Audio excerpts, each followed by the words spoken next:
ጠንካራ የሆነ ክርስቲያን ወኔ ያለው መንፈሳዊ ህይወቱን መቀጠል የሚፈልግ ክርስቲያን መዝሙር 22 እና መዝሙር 90 በቃሉ ሸምድዶ ማለት ነው ጠዋት 3 ሰዓት 6 ሰዓት 9 ሰዓት 11 ሰዓት ማታ 3 ሰዓት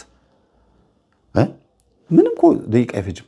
ምናልባት የ1 ደቂቃ ወይ 2 ደቂቃ ነው ቢሆን ነው ደግሞ ምንዛም አይፈጅም። ከዛ በታች ነው ብትችሉ 2 2 3 3 4 4 7 7 ብትሉት ደገም እያደረጋችሁ የእውነቴን ብዙ ለውጥ ነው የምታመጡት። መዝሙረ ዳዊት የሚጸልይ ሰው ጠላቱን ለብቻ ወዳጁን ለብቻ ለይቶ ራሱን ለብቻ ለይቶ በደንብ አድርጎ ቀይ መስመሩን አስምሮ ነው የሚኖረው። ሁሉ ነገር ደግሞ ሲከናወን ባይኑ ያየዋል። አርጋኖን ጸልዩ፣ ሰይፈ መለኮት፣ ሰይፈ ሥላሴ፣ ውዳሴ አምላክ፣ ውዳሴ ማርያም እነዚህ ሁሉ ጠቃሚ ናቸው። ሁሉም ግን የበለጠ ውጤታማ መሆን የምትፈልጉ ከሆነ መዝሙረ ዳዊትን እንዳትለቁ።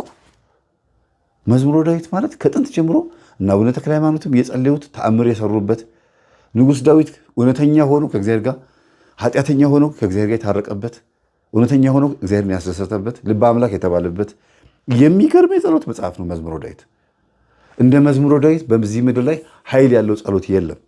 ቀጥሎ ጌታችን ያስተማረው ምን ብለን እንጸልይ ሲሉት አባታችን ሆይ በሰማይ የምትኖር ብሎ ጌታችን አስተምሯል። ከዚህ ይበልጣል አይበልጥም አይደለም እያልኩ ያለሁት ወሳኝ የሚባለው ትልቁ ለውጥ በህይወታችሁ ላይ ማምጣት የምትፈልጉ ከሆነ መዝሙረ ዳዊት ጸልዩ።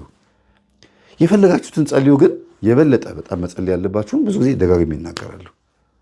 መዝሙር 90 ግን የትኛውም ክርስቲያን ቢለምደው ደስ ይለኛል፣ ቢጸልየው ደስ ይለኛል። ቤቱ ግድግዳ ላይ ለጥፎት ሊተኛ ሲል 3 4 በትልቁ በኤስሪ ሳይዝ ለጥፎት አንብቦት መተኛት። በቃ ልተኙ ስትሉ መንፈሳችሁ እርክት ነው የሚለው። የምታዩት ህልም ራሱ የድል ነው የማሸነፍ ነው የሚሆነው። እና በርቱ፣ ጠንክሩ። ይሄ ቤተሰብ ስላስደሰተኝ ነው በወኔ ሆኜ ያስተማርኳችሁ እንጂ ይደክም